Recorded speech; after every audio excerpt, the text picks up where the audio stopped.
ಅಯ್ಯೋ ಇಂಥ ತಲೆಗೇನಮ್ಮ. ಸ್ವಾತಂತ್ರ್ಯ ಸಿಕ್ಕಿ 78 ವರ್ಷಗಳಾದ್ರೂ ಸಹ ಇನ್ನ ಕ್ಯಾಸ್ಟಿಸಂ ಅನ್ನೋದು ಬಿಟ್ಟಿಲ್ಲ. ಹೌದು ವೀಕ್ಷಕರೇ, ತೆಲಂಗಾಣದ ಕುಂಬಾರ ಅನ್ನುವಂತ ಪ್ರದೇಶದಲ್ಲಿ ದೇವಸ್ಥಾನದ ಸನ್ನಿಧಿಯಲ್ಲಿಯೇ 2 ತಿಂಗಳ ಮಗುವನ್ನ ಕಾಲಲ್ಲಿ ಒದ್ದು ಸಾಯಿಸಿದ್ದಾರೆ. ಈ ರೀತಿ ಮಾಡಿದಾದ್ರೂ ಯಾಕೆ? ತಂದೆ ತಾಯಿ ಮಗು ದೇವಸ್ಥಾನಕ್ಕೆ ಬಂದು ದರ್ಶನ ಮಾಡೋದಕ್ಕಂತ ಬಂದ್ರೆ ಅವರು ಲೋವರ್ ಕಾಸ್ಟ್ ಅಂತ ಹೇಳಿ 100 ರೂಪಾಯಿ ಕಟ್ಟಬೇಕಾಗತ್ತೆ ಅಂತ ಕಾಂಗ್ರೆಸ್ ಪಂಚವ್ರು ಹೇಳ್ತಾರೆ.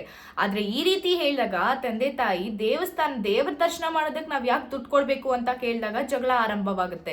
ಜಗಳದಲ್ಲಿ ಆ ಹೆಣ್ಮಗಳಿಗೆ ಕೆಟ್ಟ ಶಬ್ದದಿಂದ ಬೈದು ಆ ಚಿಕ್ಕ ಮಗುವನ್ನ ಗಮನಿಸದೆ ಆ ಚಿಕ್ಕ ಮಗುವಿಗೆ ಕಾಲಿಂದ ಒದ್ದಿದ್ದಾರೆ.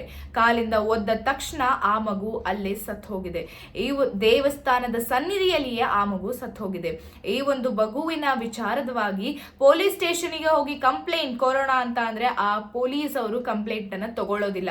ಯಾಕಂತ ಅಂದ್ರೆ ಆ ಪೊಲೀಸ್ ಅವರು ಮತ್ತೆ ಆ ಕಾಂಗ್ರೆಸ್ ಪಂಚವರು ಇಬ್ರು ಸಹ ಒಂದೇ ಕಾಸ್ಟ್ ಅಂದ್ರೆ ಹೈಯರ್ ಕಾಸ್ಟ್ ಆಗಿರ್ತಾರೆ.